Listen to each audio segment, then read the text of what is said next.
Alright, hello everyone, and thank you for tuning in once again to the Black Box Podcast. BBOR, Black Box Online Radio, coming to you from West Virginia. Let's talk a little about Beto O'Rourke. I mentioned him recently on a previous upload, but it was mostly discussing Ted Cruz, because of course, Beto O'Rourke did not succeed in his election against Ted Cruz for the Senate seat in Texas. However, does that mean anything right now? Well, I say people all across the board, all across the spectrum, are talking about the possibility of Beto O'Rourke running for the presidency in 2020 to challenge Donald Trump. Is this a good idea? I mean, that's the first thing I can ask. What do you guys think about that? Overall, I would say that I'm just kind of amazed at the amount of people who have been expressing this feeling, up and down. I mean, they were talking about it today on Tom Hartman. That's how he introduced his show. SNL even brought up the concept, I believe it was Michael Che during the Weekend Update, talking about how Beto O'Rourke could be running for president. And then, once again, the first person that I ever heard talk about Beto being president was the actress Deborah Messing on Twitter. Not to mention, on my Facebook newsfeed, multiple people have been posting about the possibility of Representative Beto O'Rourke running for the presidency. The sort of, kind of motivations for this are, Tom Hartman was kind of describing this as Beto O'Rourke could become the next Bill Clinton or the next Jimmy Carter, somebody of that nature. And I really just don't like that when people are sort of saying that Beto O'Rourke is somebody who came out of nowhere. I don't like when they say, even someone like Bill Clinton, quote-unquote, came out of nowhere to challenge George H.W. Bush. I mean, Beto O'Rourke did not come out of nowhere. No, he was a 3-time congressman from El Paso, and he was, prior to that, he was involved, with the local politics. So he's definitely someone who is working his way up. Should he be the Democratic nominee to challenge Donald Trump? What I would say about Beto is he is very, very grassroots. He is definitely involved with going to all the areas and trying to meet people and trying to draw in support. The largest quality that I would say I like about Beto O'Rourke is that he could become a unifier, and that's exactly what the Democrats are needing. I mean, someone was just posting a poll that was from Progressive Voice the other day, asking, should the Democrats split into 2 factions, like the Democrats and then the entire Justice Democrats wing? Should that just become its own sort of separate either faction or party?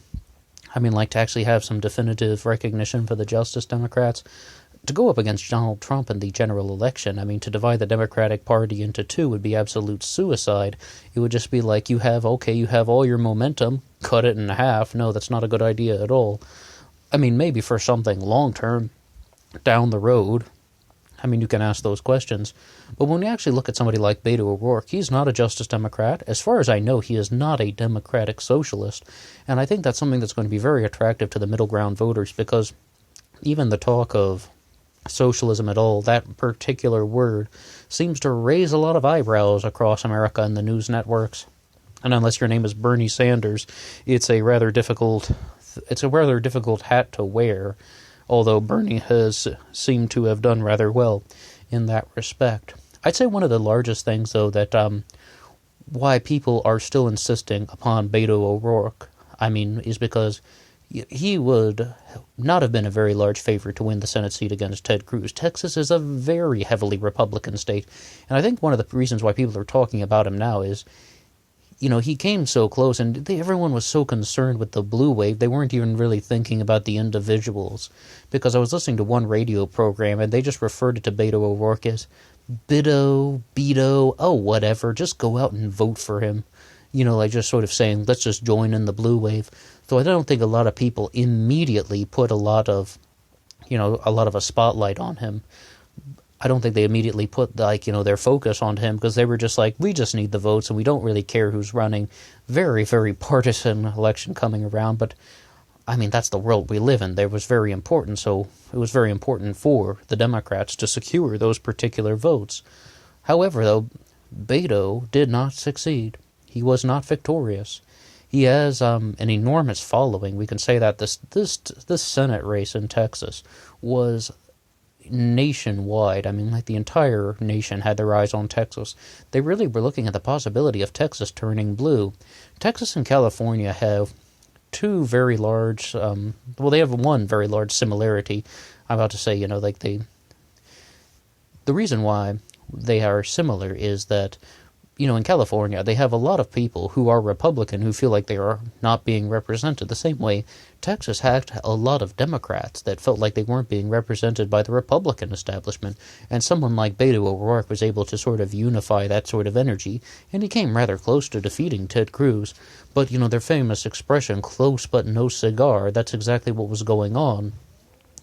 Overall, I would say that Beto could, in theory, defeat Donald Trump.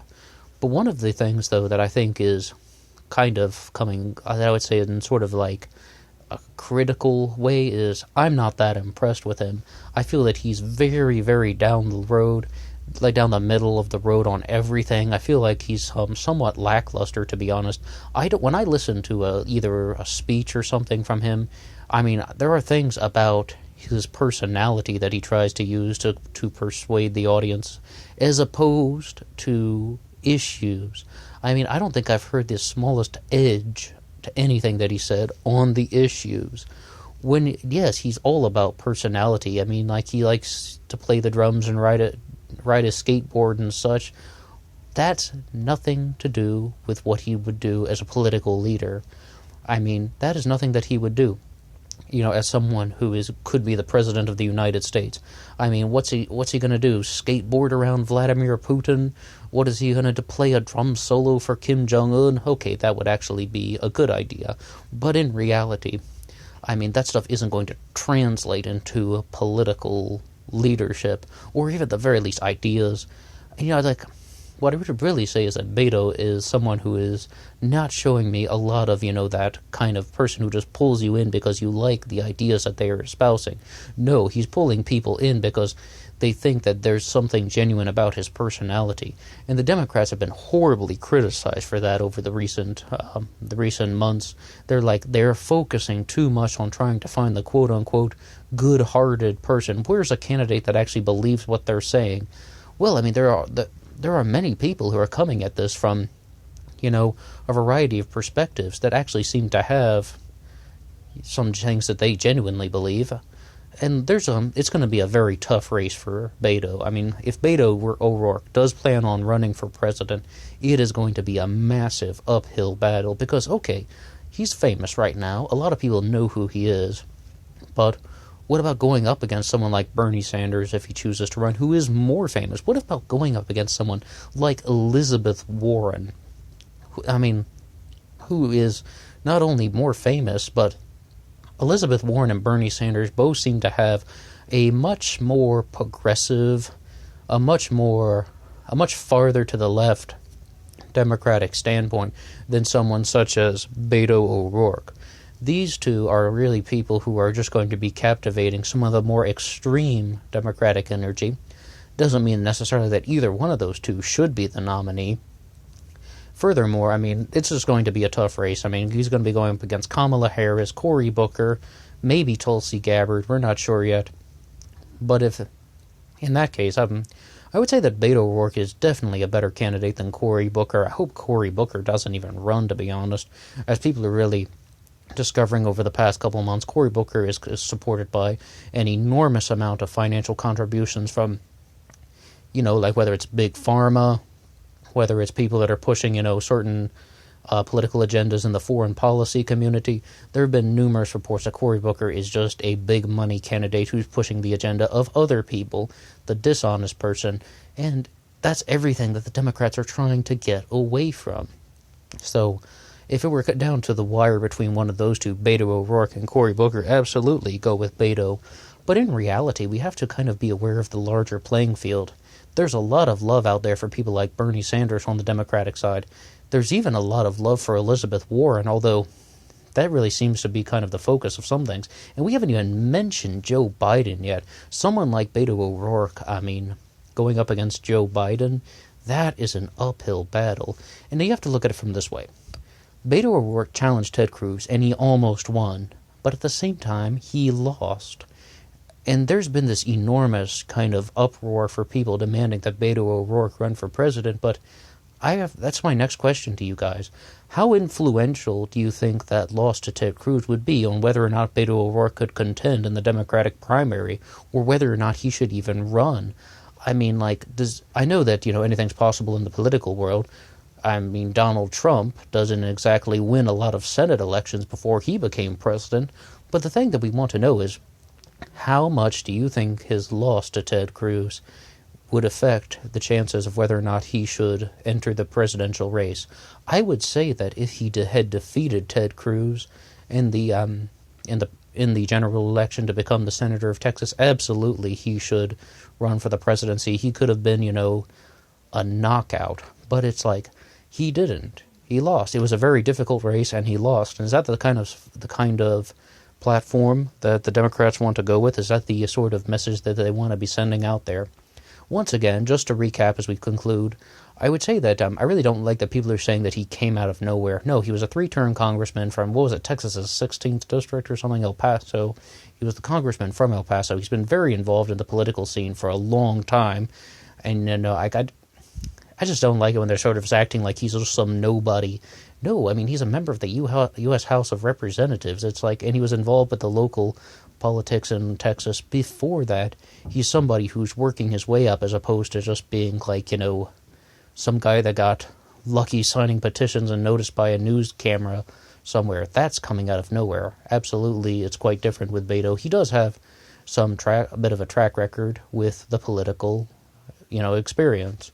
But one of the things about that is, coming from the House of Representatives is extremely difficult to go into the presidency. It hasn't been done since James Garfield, and that was just a technicality because James Garfield was actually the senator-elect at the same time that he was president-elect, and he had to, of course, become president and not senator for the state of Ohio. So it's going to be a very large uphill battle if Beto would run, but I don't necessarily know if he's going to. I'm just kind of throwing out the possibility. But what do you guys think? Should Beto O'Rourke run for the presidency? Secondarily, do you think that his loss to Ted Cruz in the Senate election would affect his chances? I mean, once again, I heard this on SNL, I heard this on the radio, I heard this from people on my Facebook page. Everybody's like, Beto O'Rourke for president 2020. What do you think?